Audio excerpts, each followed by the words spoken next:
there are very few weddings that I would actually want to attend.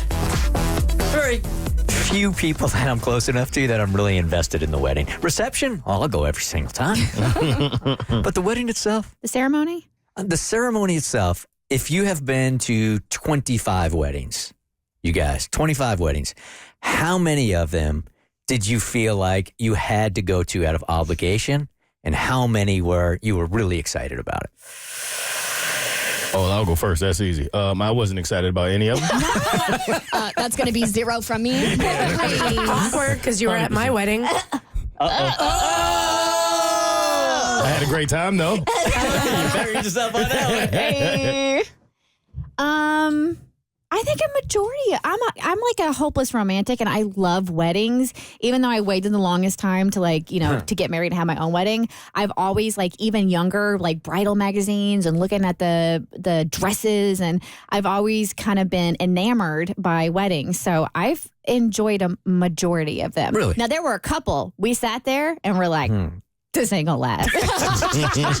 And we were right. I mean, it's a large investment out of your day. And of course, you're doing it for somebody. Somebody wants you to be there, right? I'd say 10% of the weddings that I attended that I actually wanted to be. Really? I would 10%. say 10% I didn't want to be there. Okay. Well, I think for women, because we're socialized to get excited about weddings because we love fashion and we love, the grandeur of it all. I think women get excited for ceremonies because it's usually the big reveal of the dress and you want to see the flowers she chose. It's more of like a fashion excitement that they have. During the ceremony, I'm just counting down the minutes to that bar, that open bar. When do we drink? Bring out the champagne. Yes. I had cocktails prior to my wedding ceremony. See, I'm cool with that. Yours was one. Cassie's one was beautiful also. And I honestly was excited to go to. Thank you. And there might be 2 others in my life. Thank you. Mo, take notes. Now, Although you had yours on Georgia Auburn weekend, which took a little bit away from it.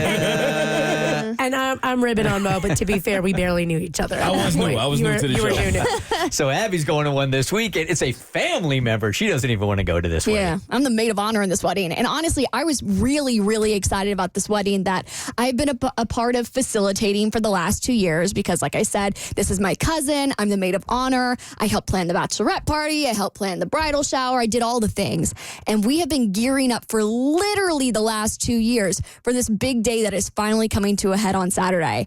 This is going to be one of those, my super sweet 16 blowout weddings. No expense has been spared. I don't know where this money came from. We are not rich people. But, the fact that it's taking place at, a nice resort in Florida and the bride has 2 designer dresses, it has been a big deal planning this thing. I don't want to take away from your story, but you have piqued my interest, and I would like to ask our family a question. 1-855-BERT Show. How much debt did you go into for your wedding? Ooh. 1-855-BERT Show. You didn't have it. You took out the loans, whatever it was. How much debt? Because you were just saying, you're not a rich family, but this thing's going to be a blowout. So they're going to be paying for this thing for a while. Well, I mean, maybe they had the money stored away somewhere. I don't know. Maybe they're bougier than I thought. But when I found out how much was getting spent on this wedding, I was like, we are not these people. We are not like the TLC My Super Sweet 16 wedding type people. 1-855-BERT Show. Go on. So anyway, been very excited for this wedding because it's going to be beautiful. 300 people are going to be there. It's going to be a rager. But something happened last week that just popped the little fun balloon for me where I literally said to myself, oh my God, I do not want to go to this wedding next week. And I debated bringing this up because I think coming from me, it's going to sound very tone deaf because, and this is your content warning, if you want to bow out and listen to this on our podcast later, I had a debilitating moment regarding my body image. Oh my God, I don't like to cry on air. I bought the dress a year ago. And when I bought it, it was big on me. And I was like, perfect, I'll get it tailored. It'll look amazing on me. And I haven't tried it on in a year. And I went to the tailor last week and I look horrible in it. And I'm just standing there. I'm like, I'm going to be in all of these photos and standing in front of 300 people. And it made me so sad, as a woman, that this one thing makes me want to literally bow out on the biggest day of my cousin's life. And I'm standing there and I'm like, it's not so much that I think I look bad, but I'm like, how did I get to this point? I'm a healthy person that works out every day and I eat healthy. And I'm like, I do all the right things. And yet here I am. And I literally hate the way that I look in this dress. So I had to get it tailored. And, I have no idea if I'm going to even be able to fit in it the day of on Saturday.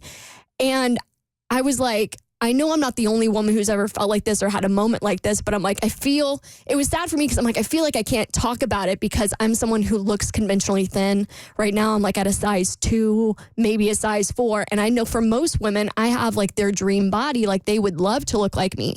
But for me, I feel so out of control in my body because for the last year, I feel like all I do is go to the gym and eat salads, and somehow I look worse than I did a year ago. And now I have to stand next to my cousin who is like a 000, and I'm going to feel horrible about myself. And it makes me so sad that like I know the day of, I'm not really going to be able to enjoy the day because I'm going to be so self-conscious about myself, which is so messed up because it's not about me. So I bring this up just to say, because I've seen a lot of people get very real about the things that they're going through behind the scenes on social media. And I think if you saw me, you think, oh, Abby looks great. She's got a nose job. She probably feels great going, putting on outfits and stuff. And the last couple of weeks, like putting on clothes has been like the bane of my existence. And I feel like I haven't been able to talk about it because I'm somebody who appears conventionally healthy. And it's really been a struggle for me. So this weekend, I have to be in a very public setting in a dress that I do not want to wear, and I have to grin and bear it and look like I'm happy the whole time. I hate that for you, Abby. Yeah, first I really of all, do. I hate that you're in the pain that you're in right now. It breaks my heart. Secondly, is it a fear? Bring me into this world here, because dudes, let's be honest, when it comes to weight, dudes and women, it's two completely different conversations, right?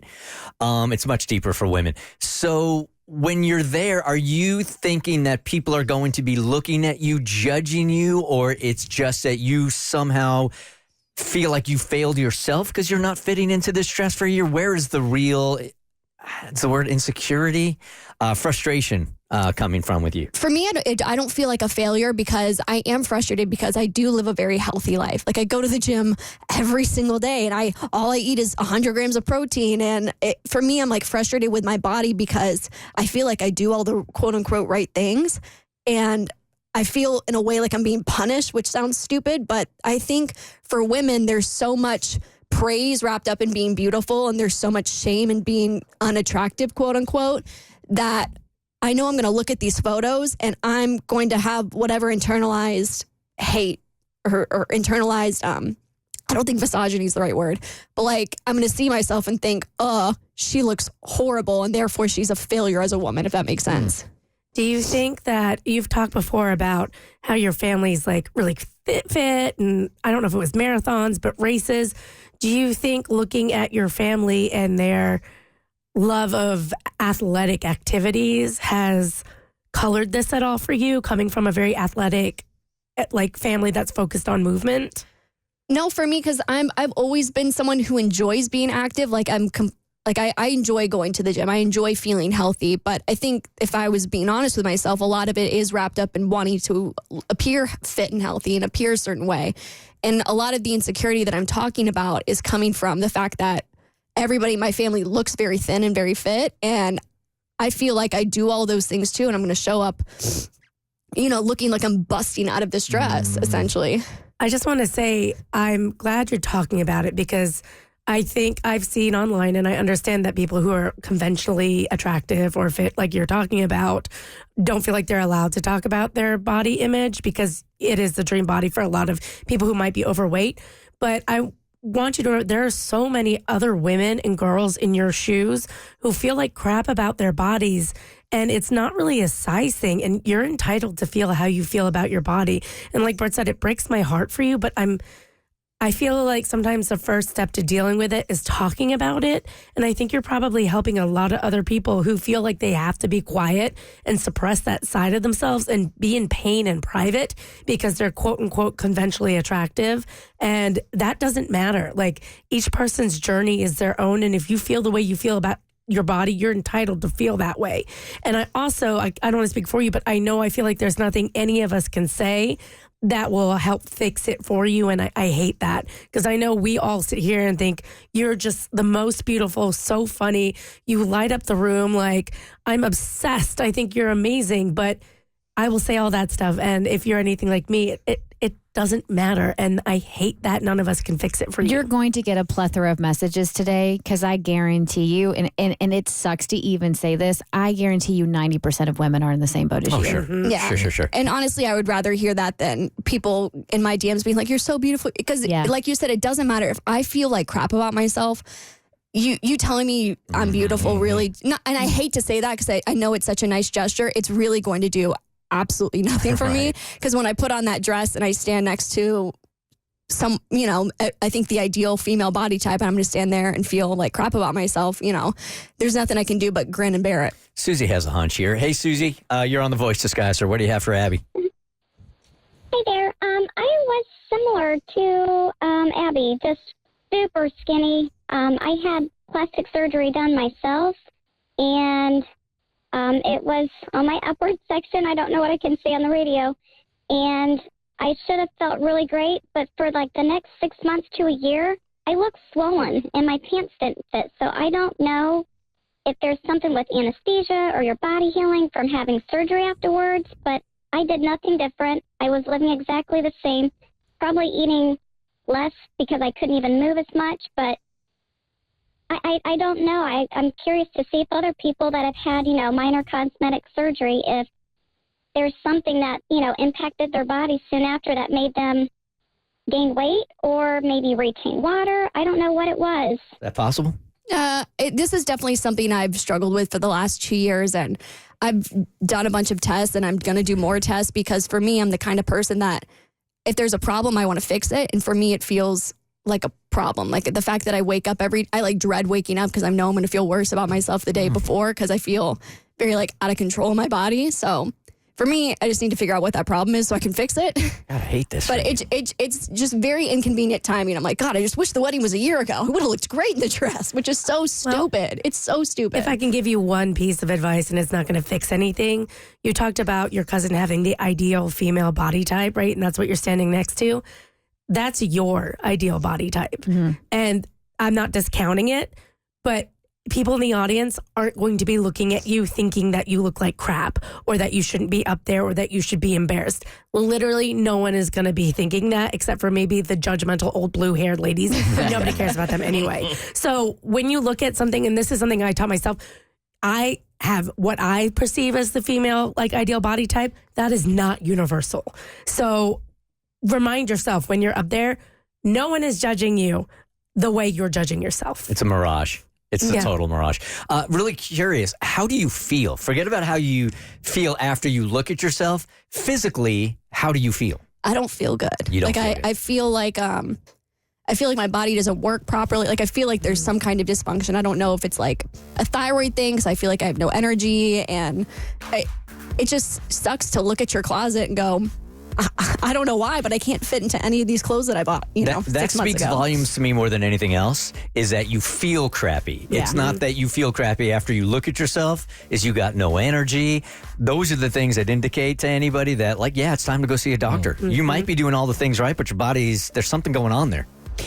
This is not going to help anything or make anything better, but you're a really pretty crier. It's because I'm really trying not to cry. I really did. I really wanted to come into this segment and be Abby, like, it's okay to talk about your body. It 100%. You don't get red face. You don't get squinty. You have those beautiful single tears that flow down. You are a very, very pretty crier.